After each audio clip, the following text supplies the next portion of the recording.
Welcome to Daddy's Podcast. This is the Redefining Plastics Podcast. Welcome to Redefining Plastics Podcast. I'm Justin Riney. Today I've got Dave Ribbens. Dave and I have known each other for, Dave, 20 years, and wanted to bring Dave on to talk about plastics. Dave is not a plastics guy. I'm sure he would rather be doing about 50 other things tonight, but we appreciate him taking the time to talk through this. And I'm calling this Conversations with Consumers, but really it's just an excuse for me to talk to my friends. So really want to start off with Dave. Tell us about yourself and what you do. Justin, thanks for having me on. As Justin mentioned, my name is Dave Ribbens, and for the last 20 years or so, I have spent my career in sales and mostly in software sales, both as an individual contributor and as a leader. Most recently, just got out of that to join my dad doing recruiting.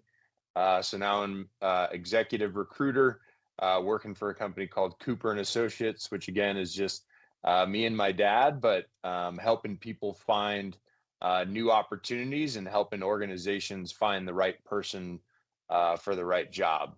So it's a lot of fun, very rewarding, challenging at times, as you can see both sides where, certainly companies have too many candidates and need to sort through them, and then vice versa. When organizations need a specific candidate or need a certain skill set, we're there to help. So what we do really, Justin, is help companies, again, find that right person. We specialize by getting 3 to 5 curated candidates for that person, for that position, so that people can review them and hopefully take a little bit of time, effort out of the recruiting themselves.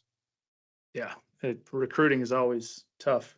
I've got a lot of respect for the industry. It's not something I could do well, but appreciate you being on and what you do. Yeah, absolutely. Looking forward to talking about plastics. I'm sure when you said are. Plastics the first time, Justin, what came to mind is paper or plastic, right? Is the question that I always get at the grocery store. So yeah, and what's interesting is it used to be because the grocery stores wanted you to say plastic because it was better for them from a cost perspective. Everybody wanted to move away from paper.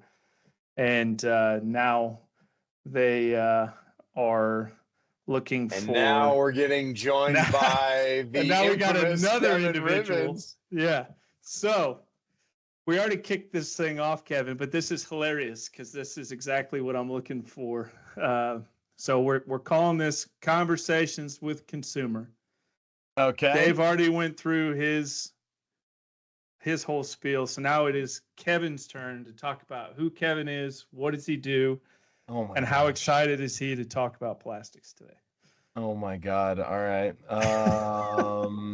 Man, I really wish I'd heard Dave's. Okay. Kevin Ribbens. I am a consultant for Microsoft. I've worked in consumer retail for the last, 20 years on and off. And what do you want? And I'm here to talk about plastics, my relationship with plastics. Plastic rules, whatever you want to talk about. What I really appreciate about there's really two things, when Kevin gets introduced. One, I love that his intro just came in. I mean, we'll see it on the video, him with the hair and the bouncing. It was amazing. Yeah. And then number two, you got a new fancy technology, man, that's like following you around, zooming in and out. Yeah, those are the advantages of a Copilot Plus PC. Get with the times, kids. Good Lord. Yeah, I love it. Hey, that's a perfect plug for. Thank you. Hey, if I'm gonna plug my stuff, I got to let that happen. So, I told your brother this. So obviously we got two brothers on this call. If you can't tell by looking at the two, but I already told Dave we're gonna try to keep the language above board here, so Jamie doesn't have to beep it as much as we go along. But you know what? Just do what you do. I think that's more fun. Just beep it.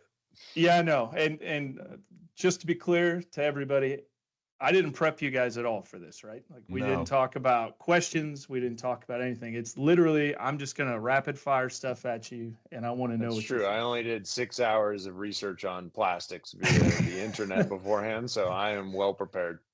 Yeah. And I'm sure that was riveting. They just had a blast with Good Tuesday. Good Tuesday. Yeah. Anything to keep your mind off of what's going on today, which is the election for everybody. The fact that I got you guys wrangled into this when there's an election going on too is very entertaining to me. It's pretty good. We already talked about the orange man, Kevin. Yeah. Oh boy. We're gonna try to have a good chat. Try to keep the politics out of this thing as much as possible. But yeah, it's tough to do when you're in election day. But all right, so first things first, we're gonna do initial thoughts, like just first thing that pops in your head. What do you think when you hear the word plastic? Dave, you already kind of mentioned the paper or plastic, but if there's anything else that you think of. Yeah, I mean, I also almost for my beverage tonight got myself a plastic cup. However, I don't have any plastic cups. They are all glass, sir. Oh. So I did go. We're gonna need to get plastic. you to buy some red party cups made out of high impact polystyrene. Yeah. That's beer pong. Yeah. The first thing that comes to mind, and I mean, honestly, is unfortunately pollution. Like now, I think that's because plastic is everywhere. Like there's especially working around consumer electronics for as long as I have, the amount of plastic that's involved in manufacturing all of that stuff, right? So I guess everywhere is like the first word. Hey, it's fair. It's fair. And what's interesting is plastics float. As we're trying to not be political, Kevin just No. This is exactly what I'm looking for. That's market penetration. That's market penetration. If you had some other chemical that was in everything, then I would say that. But there's not anything that compares to the market penetration of being in products. I'm guessing. Wood. Yeah. Is that true? Maybe in paper, maybe. Yeah, paper. It depends on what you're talking about. If you're talking about packaging, then plastics is a large portion of that. But if you're talking about just everything, like materials everywhere, wood's a big piece.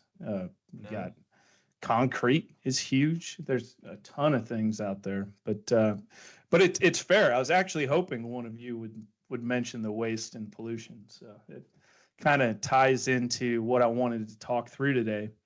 But the thing that most people, when they think plastics, they think of the picture of the turtle and a bag. Those are photoshopped too, for the record. Those aren't actual photos, but hopefully you can flash those up in the podcast. I got them here. Show them how jacked up would it be as a photographer if you're like, I'm gonna save you, but first I gotta snap this pic for the gram. So these are all Photoshop. So this guy actually went through and took all these pictures. For the record, Copilot Plus PC would make them much better. Oh, good God. I love it. I love the fact that you're really pushing the product. AI render. They're using their AI. Yeah, that's right. I think when you look at plastics, right, specifically packages, you see it floating, you see foam, you see bags blowing around, but all packages are littered.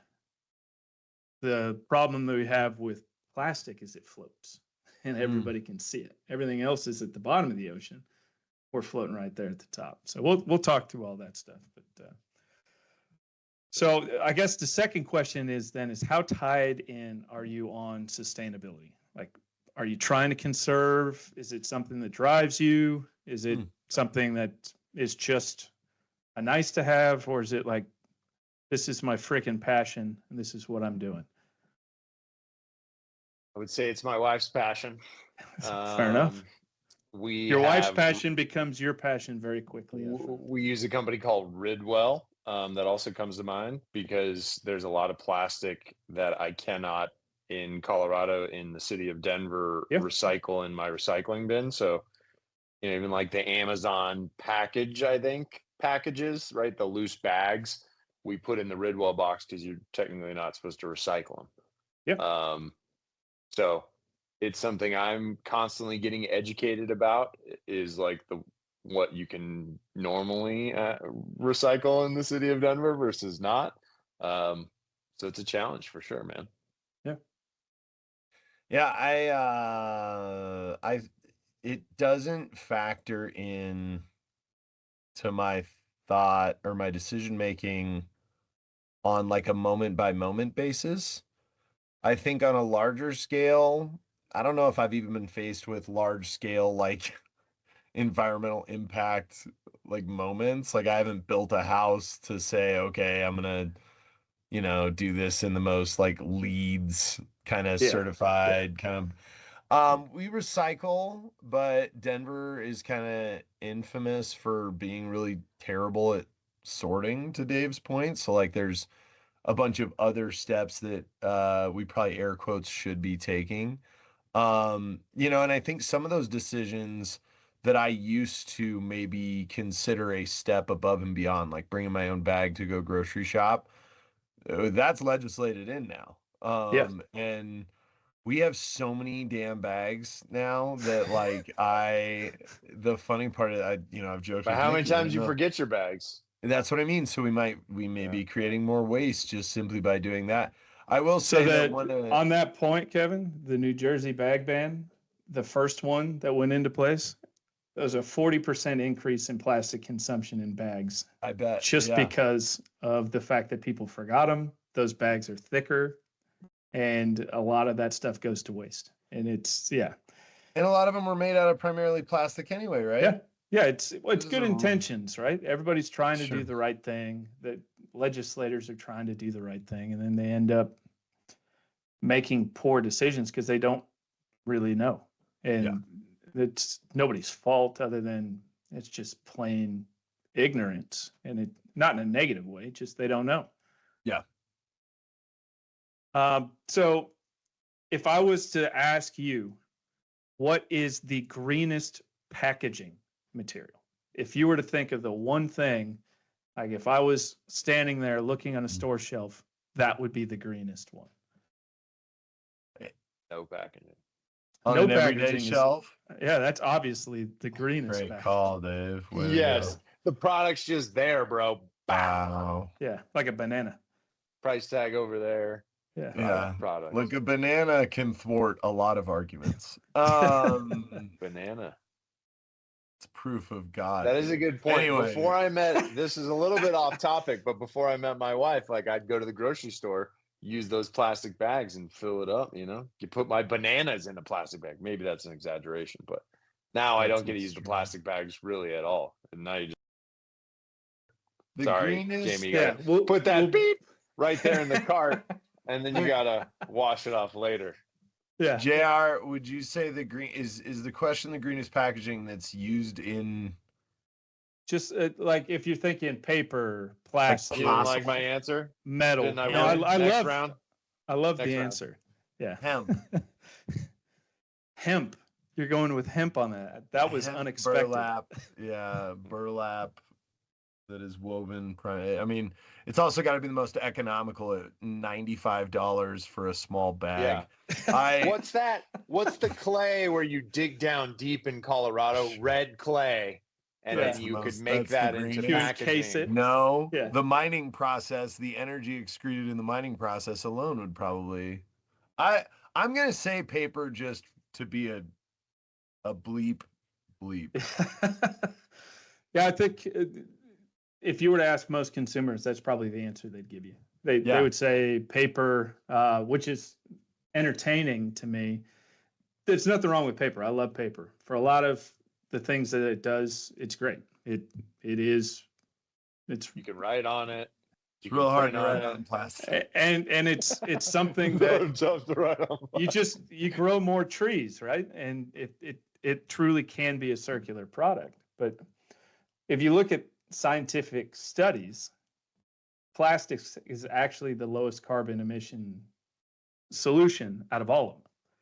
So what you need to do then is, how do you separate what you talked about earlier, which is pollution?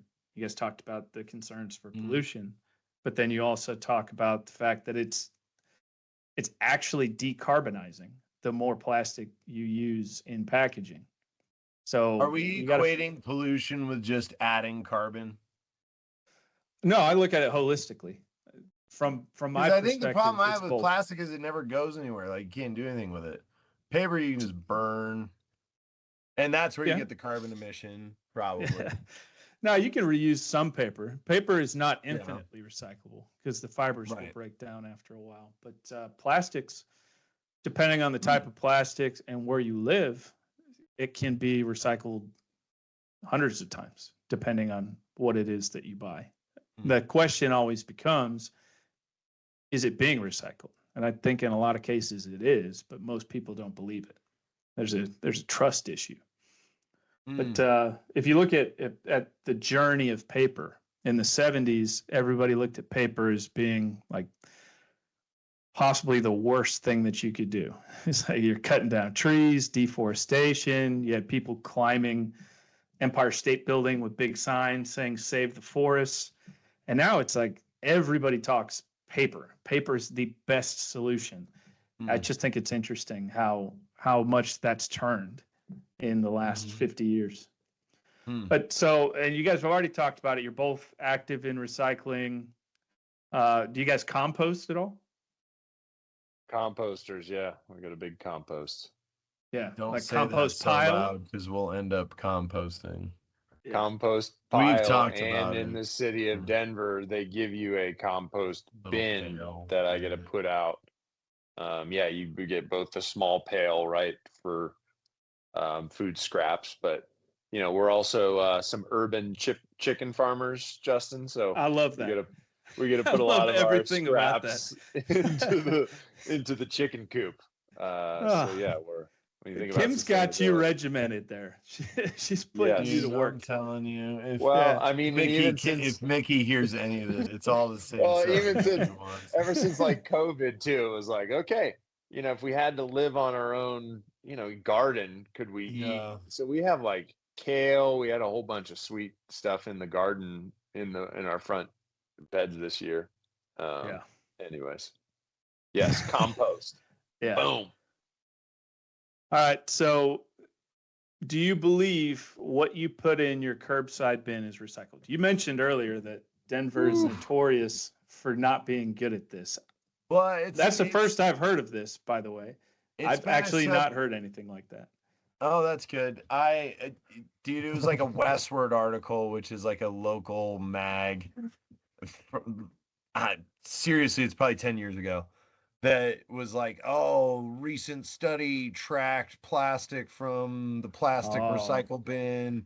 And it just went to the landfill. And it's like, I mean, again. What's funny about what's fascinating is California, where I used to live in California in Roseville, they called it one bin. You throw everything in the same garbage. Right. So when I was from Colorado coming to California, it was crazy, right? You throw, you just throw. They're supposed to do the sorting. Yeah. And so to Kevin's point, I think there's two things. One, I didn't realize how much you got rinsed out. Yeah. Right? Like you do milk carton, you do pasta sauce. Like you got to rinse that, and it's got to be like dry before you put it all in there and all this stuff. So I think that part's a challenge for most people. And then, do I really believe that it makes it all to where it's supposed to be? I'm skeptical on that. All right. That's fair. That article he said was in the Westward magazine. Is that what that was? Or so many movies. This isn't like a works cited, right? This is not what Kevin's going to do. No, this is us just talking. I'm not holding anybody accountable for any of this. I'll be held in contempt. Yeah. Dude, Do kids still need to do that? They put a bibliography at the end. Is that what it's called? No, they just throw Absolutely. it all into Chat GPT and Absolutely. it'll do it all for And you. as long as you Hey, have, what's Microsoft say? as long as you've got Word with the references tab in your top ribbon, you can go ahead and add that citation with just 3 clicks. Call me to ask me more. Hey, God. what's that? Is that little Clippy guy? Does he still help you, Clippy? Clippy's legit. You can order like Clippy gear from the Microsoft internal site. I'm going to try to get a Clippy hoodie to wear for the holiday. All right, JR, we're going to need Clippy to make an appearance here on this. Hey, if I had it on my machine, I would put it up on the screen. Just that would take me way back. But I love the tracking article kind of took me on an aside here because there was this, I think it was CBS News or somebody, I can't remember who it was. They had thrown Apple AirTags in with grocery bags in the store drop-offs to check and see where they went. And all of them ended up in places that you wouldn't expect. It didn't actually get recycled. And they used that as proof that it didn't work. What they didn't realize is putting metal in there made it a contaminant, so you couldn't use those. And the fact is, if you put that in there, those have batteries in them, and they will catch on fire and burn down a recycling facility. Right. And everybody's talking about how great this author was for exposing the lies, and I'm looking at it as like, that's an ecological disaster waiting to happen. Somebody's going to catch on fire. I think that's a horrible idea. Let's not talk about that. Let's not do this. But anyway, that's complete funny. aside. That's funny. But so 71% of Americans, when they're surveyed, say they recycle every day. How many people do you think actually recycle every day? What's the actual participation? 20%. 2 out of 10. What do you think, Dave?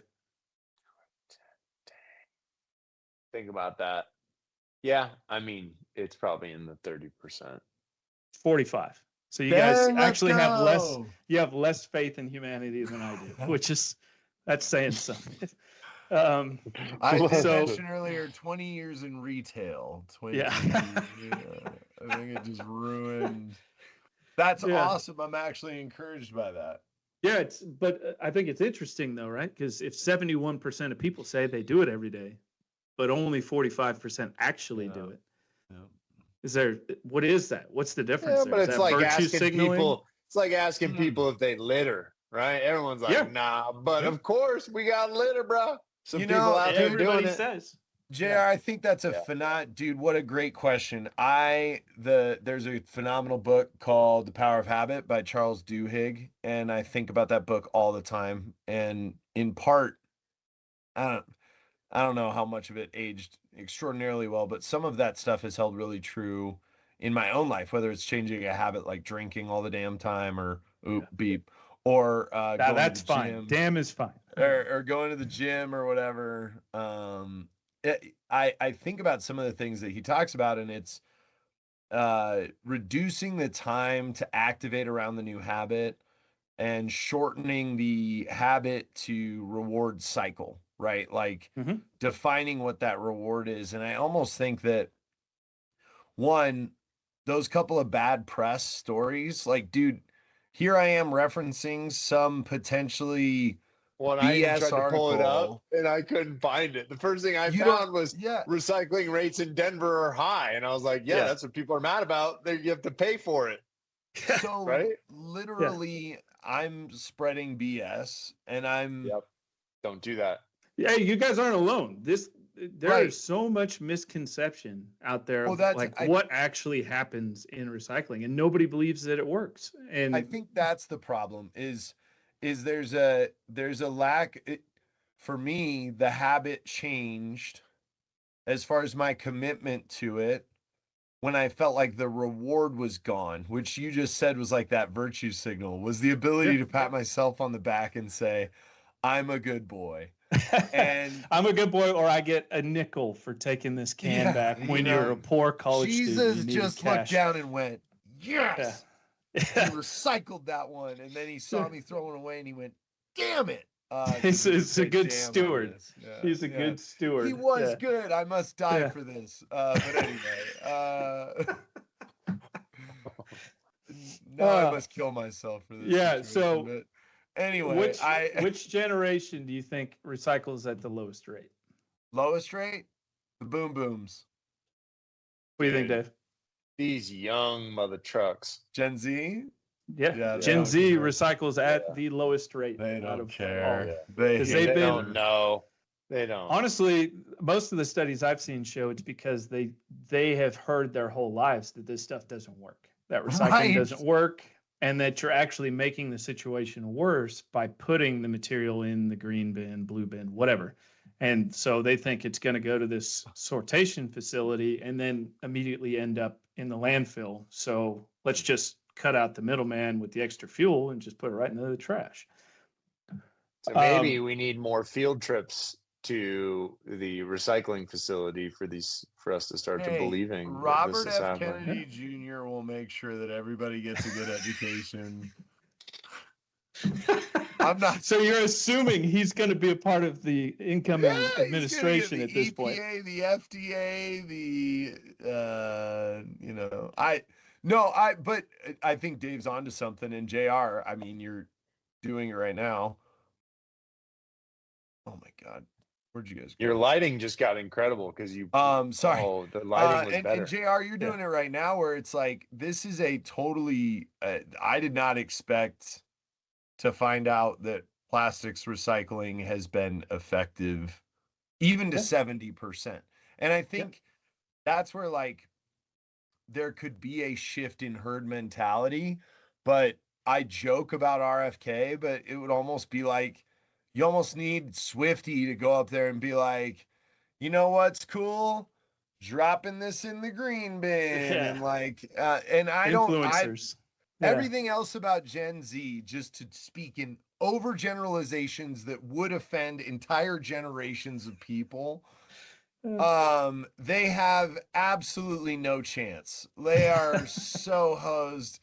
They have no chance. Lila and Walker are going to fight through, your kids are going to fight through Justin, and they're going to rule just from like a basic intellectual perspective over that generation that's in high school right now or college. Like a lot of them were my employees or have been employees for me. And I can tell you their faith in institutional things is negative. Yep. Like it is inverted from how I grew up. I grew up believing in the government. I grew up believing in the church. I grew up believing that cops were good. You know, I grew up believing all those things. For the most part, I would say they would all say none of those institutions are trustworthy. Yep. And so if the government's the one saying you should recycle, they're already like, yeah, but I'm why? Good. Yeah, I'm good. I got other things. I'm not going to get your COVID shot, which I still have dope 5G. So y'all are missing out. So you're saying recycling's presence on TikTok is limited? Yeah. Yes. It's limited in anything that they're paying attention to. If they started doing Kevin's move, dude, they could start having some followers, bro. Maybe Microsoft, instead of saying you throw your items away in the trash, you recycled them. You know? Yeah. There we go. I mean, it's simple things, right? The lack of participation and lack of infrastructure are real issues for the system. So not everything that you put in there is going to be recycled, but the great majority of it, if you're following the municipal code.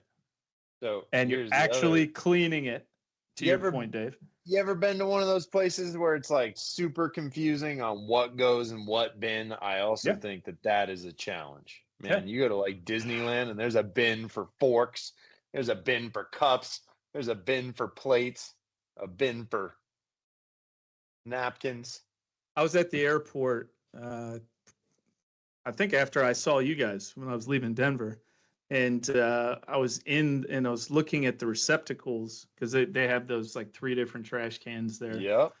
And this lady, she was probably in her mid 50s, maybe late 50s. She had this Starbucks cup and she was holding it and she was just staring at these trash cans like, what in the hell do I do with this thing? And then she ended up putting it in the recycling. And I almost wanted to scream at her. It's like, no, that doesn't go in there unless you clean it out. How is this not an area where Elon and AI have not just gone, let's just solve this with small robots that scan the item and put it where it's supposed to go, clean the dang thing.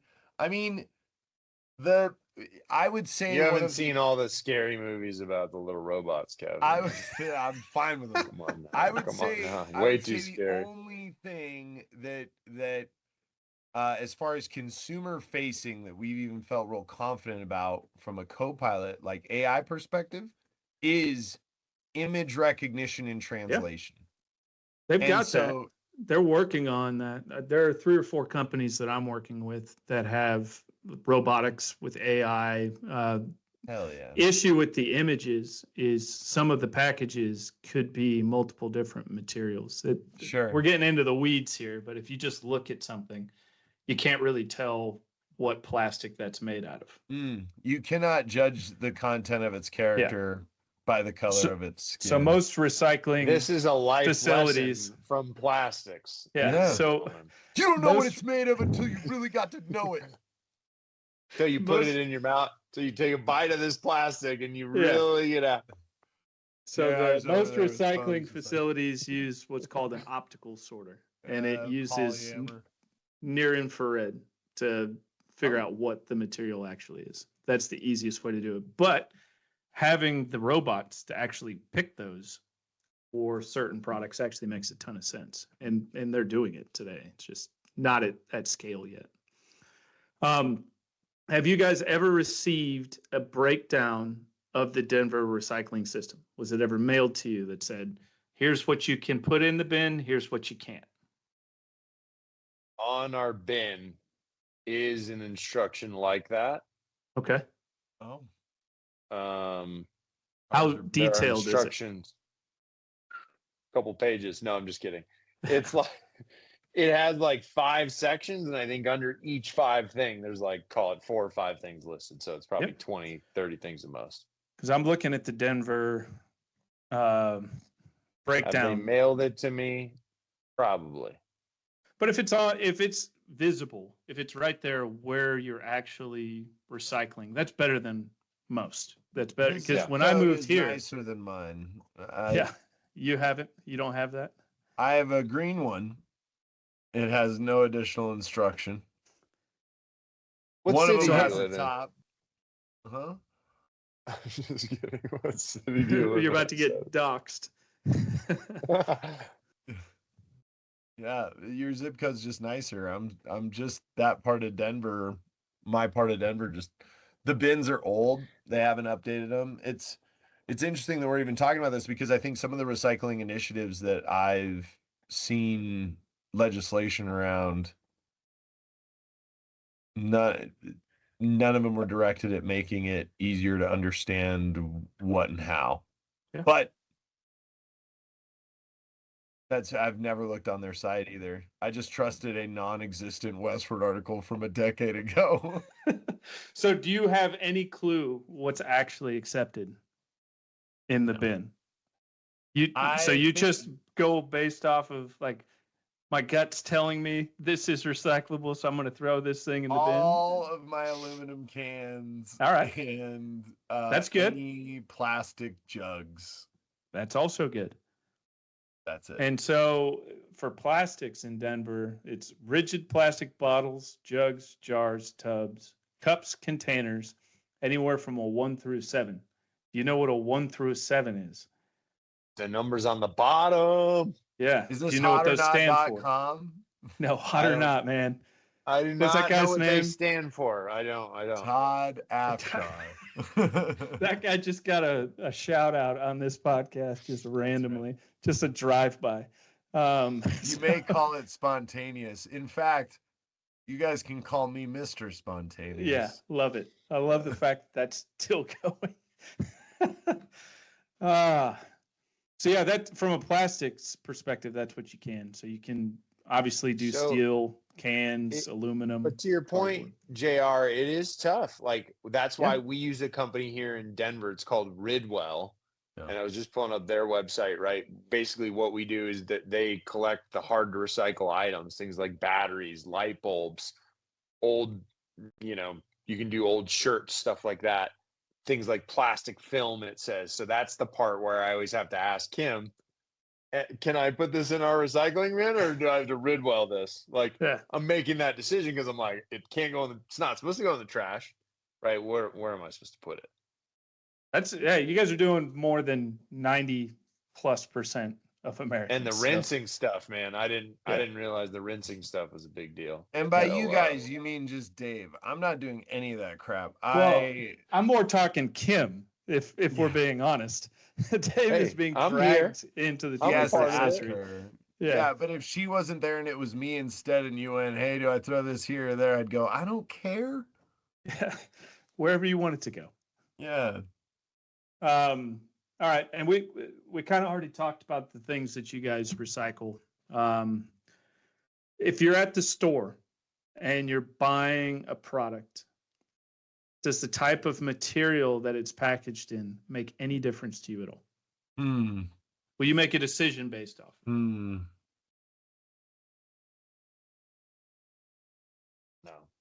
I want to say no. What kind of decision are you talking about? It's like if you saw, hey, there's one brand that's in a plastic package, and then right next to it, there's a brand that's in a paper box. Like two different spaghetti noodles? Or something like that. Oh, that's actually perfect. So my Berea noodles come in a box, and those are from, King Supers, shout out. Just kidding. Yeah, King Supers. Trader Joe's then has a bag with noodles in it. Yeah.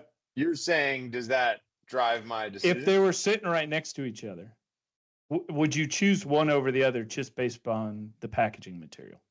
I think the box would win in a fight, but I might choose the plastic because it's squishier and easier and feels good in my hand. Yeah. I will buy Liquid Death water, even flat, as aluminum water versus buying a plastic water bottle. Why? Propaganda. I mean, like literally, like I just think, oh well, the Kevin likes to recycling is way more reliable than plastic recycling. See this article that doesn't exist from 10 years ago that really primarily focuses on weed and weed-related concerts in the Denver metro area. Wait, you're touching on an important subject though, because people do make that decision because they think PET bottles, those water bottles, aren't going to get recycled. That's literally, dude. That is the one decision I could think. Now, I have in the past bought like one of those boxes of water. Never again. Never in a million years. In fact, I'll tell you, a hill that I'll die on is plastic straws. Like anybody who tried to bring these paper straws. I was going to bring up the straw. Paper does not belong in the water containment and or transfer game. I stand by that. Belong in your mouth, like. Water and paper do not get along except for it's in the toilet to dissolve that thing, dude. Don't give me plastic toilet paper, but outside of that. Well, because you got to get that spray clean, bro. You got to get that spray clean. Talk about sustainability here. I'll go. Here we go now. Here we go. Yeah. No, it's like if you look at paper cups, they have plastic lining on them because that's the only way you can keep them. This is just a whole new podcast about sustainability, period, now. He opened it with sustainability. Next thing, bidets. That's the next week's topic. That's why I crap in the garden and I bidet into my coffee maker. Got to be made out of plastics, though, people. Most definitely. If you're going to learn anything from this conversation, is plastics are better than everything, and everything you own should be plastic. And make sure it's all polystyrene. So obviously we got an election today. Are you guys active politically? Active. What do you mean by active? Define active. You stay in touch. You know what's going on. You're voting. We don't need to talk about who you're voting for or anything like that. I'm just curious. Are you? Yes. Yeah. All right. I would say I try to stay engaged in political issues locally, nationally, and geopolitical issues I just want to have an opinion about. So that was the next question. Local level as well. Dave, are you tied in on what's going on in your county, your city? I think the older that I've gotten, it has mattered more. And I also think even when Kevin and I were working out at the gym today, I said to him, I'm like, hey, did you vote? Right. He's like, yeah, I did the mail in. Right. We talked about that. And then we started talking about all the other stuff outside of voting for president that you vote for. Yeah. Yeah. And right. And that was just an interesting conversation about all the other local things that are happening. So, yeah, I mean, I think I could always personally do better. I think people like Kevin, people like Kim, right? My wife, people like my dad, I kind of aspire because they're pretty well tuned and plugged in. And I typically take the approach of trying to get their opinions and then formulating my own opinion, right? Based on opinion shopping. I like their research. It's like, I ain't got time for this, so I'm going to ask somebody else. Well, then I build my own Mr. Potato Head of what I think. You know, I may take Kevin's ear, but I like Justin's smile a little bit more. I love that so much. So here we've got, I'm in unincorporated Indian land, so I don't have a city council. So I've got a county council.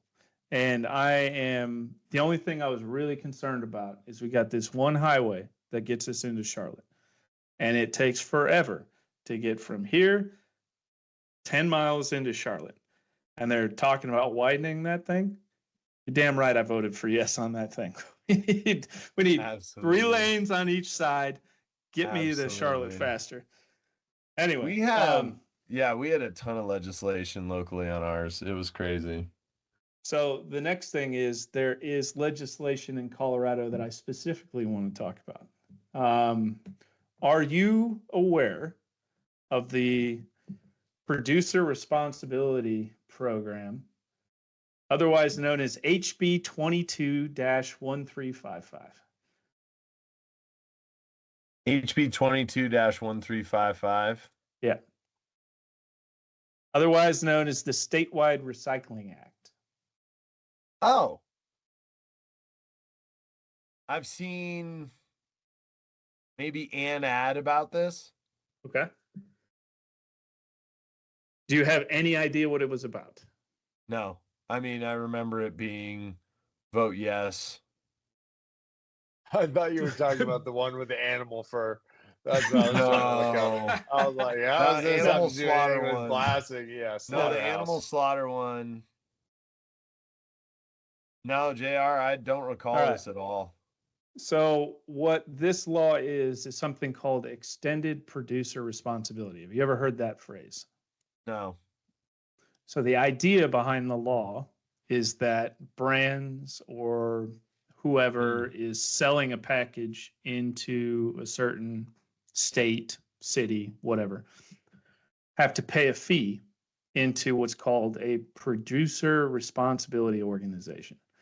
That organization collects all of those fees, and then based on an assessment that the state does, invests that money into infrastructure for new recycling technologies, expanding capacity, things like that. So all of this is new to you. You haven't? No. Yeah. I just read a little bit of it. 120 grand in fiscal 23 or something. Looks like it was 2022. Yeah. Mm-hmm. So Colorado, from my opinion, actually has the most we'll call it industry friendly EPR law.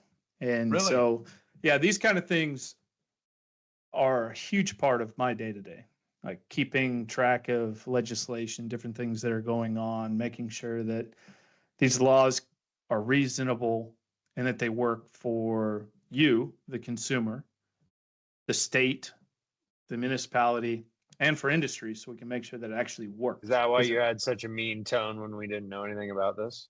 No. And if I had a mean tone, I apologize. I'm just kidding. I'm going to check the tone. This back, you're going to be like, Dave needs therapy just as much as Kevin. I never thought I'd say that. But like, that's only for that comment. But that's like, JR, I think that is a phenomenal call out. Like, even reading through this, I think if it were, and it may just get lost in the noise and more contentious items or issues, but to clarify for a layman, this legislation is directly tying the cost of innovating to make recycling more effective and easier back to the manufacturers, the companies, corporations, whoever that were responsible for driving the primary amount of that particular product into the economy to begin with? Yes. Okay. In a nutshell, that's what it does. There are states that do this really well, and they're kind of based on Europe. Because really, the biggest issue that plastics has for it, just from a high level, is everything you guys have already talked about. It's the perception that it's polluting, it's wasteful, it's this, that, or the other. So we need to change that narrative. We need to change the idea that just because it's plastic means it's going to be polluted. So how do we do that, right? We recycle more. We need to have more of this material end up back in the economy for a second, third, fourth, fifth time.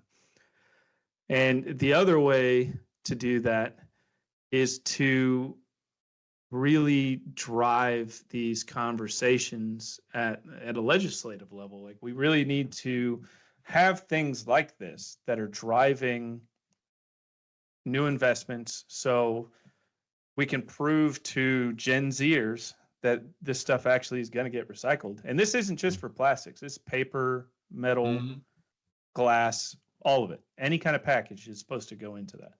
Yeah. So I don't know if that's a normal reaction, JR, but you touched on something that even when I was reading it, right, that gives me that initial gut, I guess, pause, is it sounds great in theory, but then I worry about who's collecting the fees and what do they do with said fees. And it's a nonprofit, and who oversees that nonprofit? That nonprofit sounds like it could be run by Tony Soprano. So I know these in guys. Waste management, you know. So I know these guys. So if you want to really know, it's run by the big brands. So think Procter and Gamble, Kraft, all of those guys. They've come together because they figure, hey, we're paying into this system. We want to make sure that the money goes to the right kind of investments. The problem with these kind of laws is making sure that they don't become a slush fund when the state of Colorado is coming up short on whatever budgetary item that they didn't fully fund.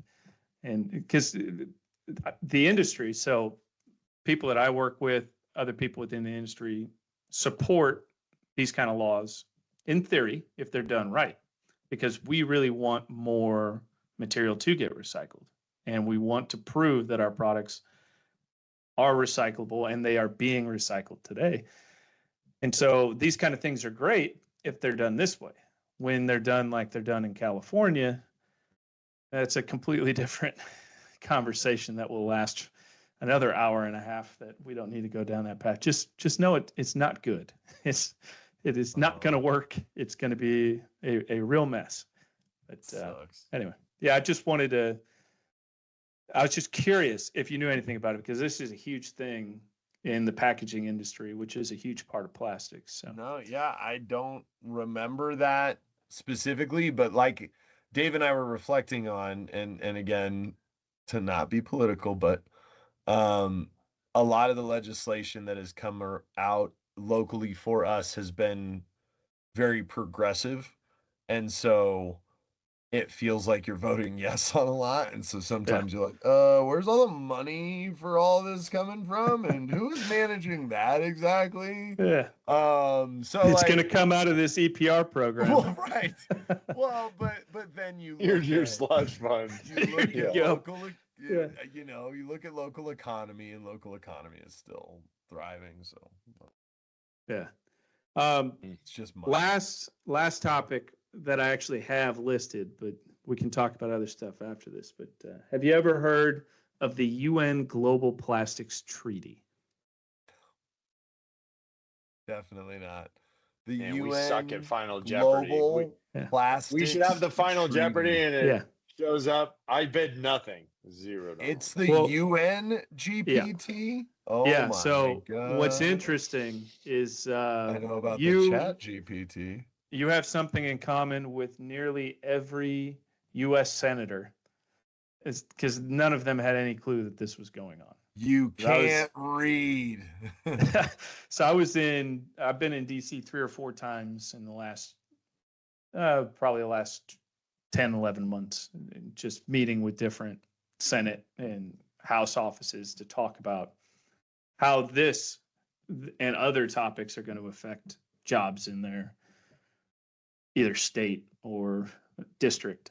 And every single time I brought up the UN Global Plastics Treaty, they looked at me like, what is this? What's going on? It's like, this is a problem. This is a problem that you guys have no clue that this thing is happening. But so from a high level, the idea is to get all of the countries together to solve plastic pollution. So you That's guys already are not bad PR for plastic. well, yeah, and it's Getting everybody together to solve it is like, hey. and so we're talking about solving the most carbon friendly out of all of the different packaging options too. Yeah. It's like, Where's the paper summit? yeah. But anyway, I don't want to bash paper because paper's great for other things. But I know you guys aren't plastics experts, but what would you think would be in a treaty to solve for plastic pollution based on everything we've talked about today? Dave, If I was asking you to do we this, each get to put 2 items into the plastic treaty. You can Yeah, put I'm more, loving but you it. have to put 2. I'm loving it. So I'll let you go first, but we're doing this snake style then. Clear instructions on how and what and where to recycle. I like it. I would say there would be a goal of recycling. I'm going to say percentage of like recycle ratio to manufactured ratio Yeah. goal. Recycle rate is all that's talked. Like an expert like I would know, there Yeah. would be a recycle rate Yeah. target. Go ahead, Dave. That's mine. I mean, I think the other thing is some sort of, I would guess it's either a fee structure around the manufacturers again of the Like an plastics EPR. product. Yep. Yeah. And or like, I think either a fee and or like a penalty or kind of both, right? I think there's probably elements of you do good, right? But to be a part of this, you pay a fee. You do All right. bad, you don't do this. And Penalty. then probably some cleanup effort committing some sort of resources. We're going to give 1,000 man hours per donkey or whatever. I don't know. or whatever. So what What about like third world? transparency? What about like third world supporting. countries? Countries that don't Transduncacy. have like waste systems. What do you think? Because really that's where a lot of this waste is coming from. That's where a Yeah. lot of the ocean plastics are coming from. So then Countries it's to that fund. don't have. It's to fund a system to build some sort of sustainable, Yeah. a building block of sustainable recycling, and yeah. Do you think the UN is talking about any of those things right now? Based on your tone Of the No. 4 things that we said to put in the treaty, Yeah. I mean, maybe 1 or 2 of them. None. No. We got 0. God, no. They are not even God, close to dude, that. We got none. They're talking about None ya. chemicals of concern. They're talking about banning specific plastics, production caps. They're talking about, I'm going to tell you, if you want to spend some time and get a headache, read the charter of that Global Plastics Treaty. It's like an ad lib version of a charter for a team project in high school. It's really bad. It's really bad. But yeah, this effort, and I think even the industry had a lot of hope that, well, maybe not a lot of hope. They had some hope that some positive would come out of this. Maybe there would be some investments in infrastructure. We would build waste management systems in third world countries to collect and keep that plastic from getting into the environment. But now all we're talking about is just cap and trade and not producing as much plastics, banning products like polystyrene and PVC. Not solving the problem. Those same people probably part of this UN council. And you want to talk about, I think the greatest wake-up call this election cycle is, oh my God, they're all idiots. And they've all been idiots this whole time. And it's not just here, it's through the whole globe and through all of history. And I say that as a 40-year-old now, just waking up to my own idiocracy. But like, they don't know what the hell they're talking about. They don't have the time, invested interest, or financial backing that's saying, go learn more about the real thing about plastics. They've got some sort of constituent that read a Westward article 10 years ago and goes, if you try to do anything responsible with plastics, I'm going to take that as you're in big corporate plastics pocket, and now you're just a shill. And I think like, this is where you need like Bill Nye the Science Guy to do let's do a real recap of like where plastic goes. Yeah. Like good all idea. the way down to, you know, some of the most influential, I think, voices for change around taking care of the environment are kids. Like if Lila or Walker really started jacking me up about recycling, I'm going to start recycling a lot more. Now, I'm a fairly influential uncle figure in their lives, but I feel like early on in my life, part of the reason we're even talking about this is Captain Planet mattered to me. Yeah, man. Dave used to yell at me about littering because littering was like a big deal. Recycling bins became a thing when we were kids. Like that happened in our garage where it was like, what do you mean I got to do this and this? Like, okay, I guess.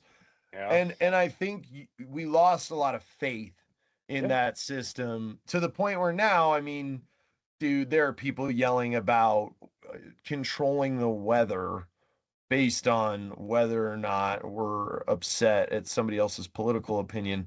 I doubt they're going to take the time to go, we should bring in an expert about this and really get to the bottom of it, and or try to come up with a solution. That's what I was thinking about with the third world countries is like, man, nobody gives a bleep because there's no money in it for them. Like that is 1,000% correct. Unless it was like the UN said, tell you what, next big government contract goes to whoever cleans you up get one all of these the recycling. slush fund. You get some of this slush fund if you do X, Y, Z. Yeah. You want us to buy your missiles?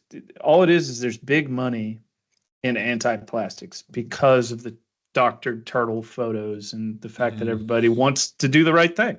Everybody wants to protect the environment. Plastics industry wants to protect the environment too. And I think that's the part that we're doing a really bad job of communicating to guys like you, to kids, to anybody. We just do a terrible job of telling our side of the story and letting you guys know that and when you look at it holistically, our products are really actually good for the environment. If you want to decarbonize, you want to meet climate goals and ambitions, you're going to need more plastics because you got to lightweight cars because there's a ton of plastics in cars. All your houses are wrapped probably with a Tyvek or an EPS foam, so a polystyrene foam like styrofoam for thermal insulation. All of these things are required in order to get to the next step of a more green economy and energy grid, all the above. And we do a bad job of talking about it. And it's a shame.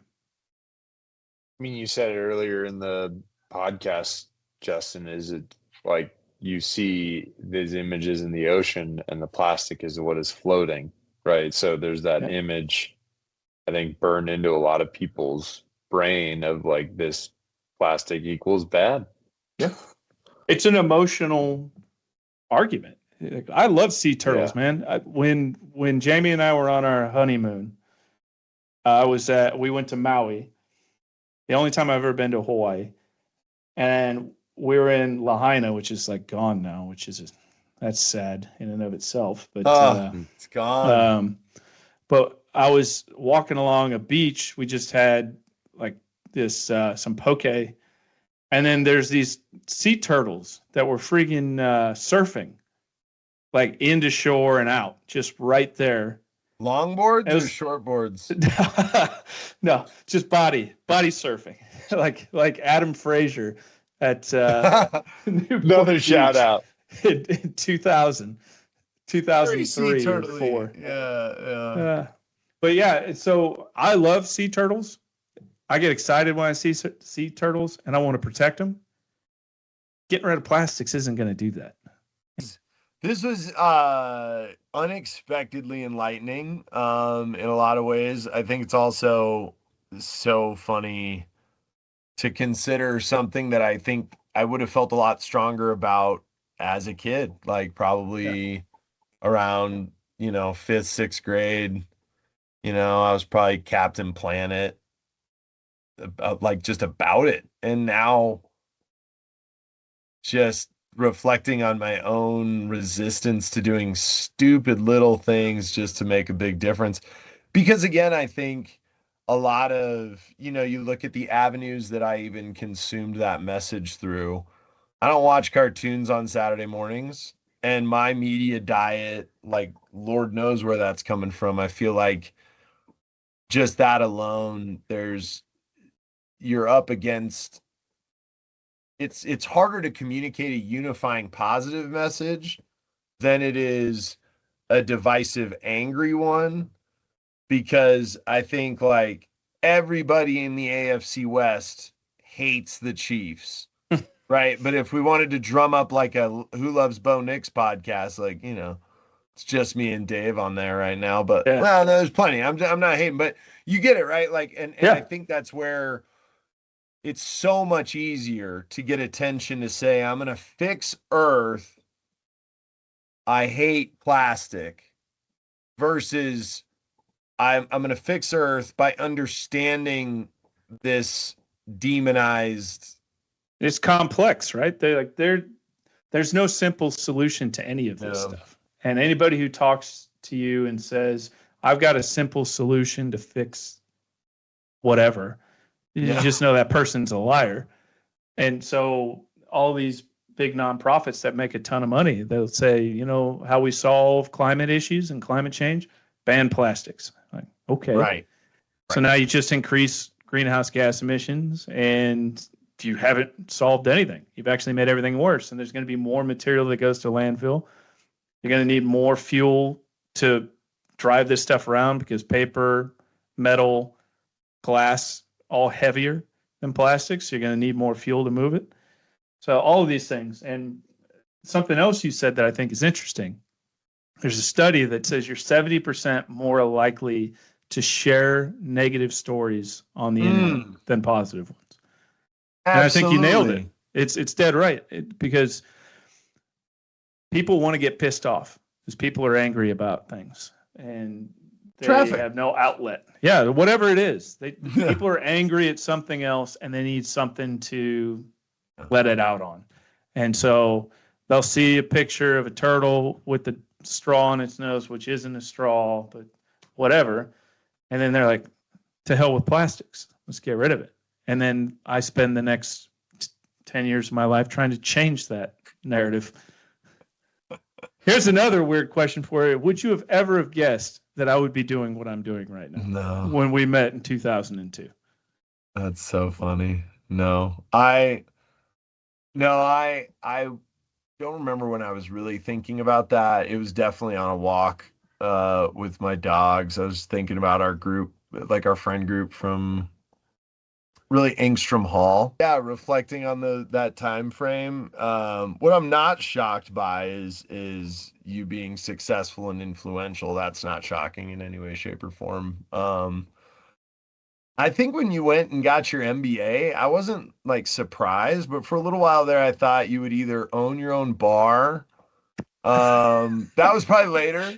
No, I thought early on, I thought, oh, this dude's just gonna come back and teach history. Like I think, I thought about it for a long time. and for a lot of us, I thought, oh, we're all just gonna come back and be like professor bros, and I'm gonna get fired the first semester. Have a tweed jacket with elbow pads. Well, we also, I mean, Bo can attest to that maybe better than anybody. I think we fantasized that life, like we made that seem so cool when I don't think it is really all that cool at all.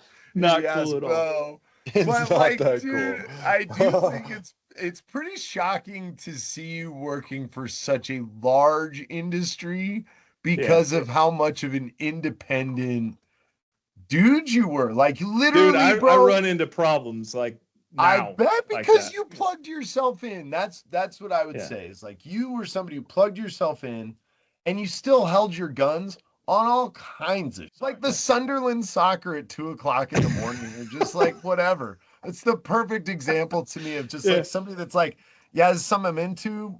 Deal with it, or like you'd play I'm gonna do it. Battlefield. Yeah. Like, and I'd be like, nobody else plays that game. You'd be like, whatever, I'm doing this. Like, it's not. Yeah, this is my thing. I didn't ask for an opinion. And to that end, when you were like, yeah, I'm working in plastic, I'm like, what? That seems like a massive industry for you, but very cool. Or whatever, 20 minutes before, and I was like, babe, I got a shower, and then we can eat. And then you guys were like, hey, we doing this podcast thing? I was like, shh. Yeah. All right. So this has been the Redefining Plastics Podcast. My name is Justin Riney. Thank you, boys. It's been a lot of fun. Love it, man. Yeah, dude. Thanks, JR. You want to learn more about the plastics industry, recycling, check out these other videos, please like and subscribe.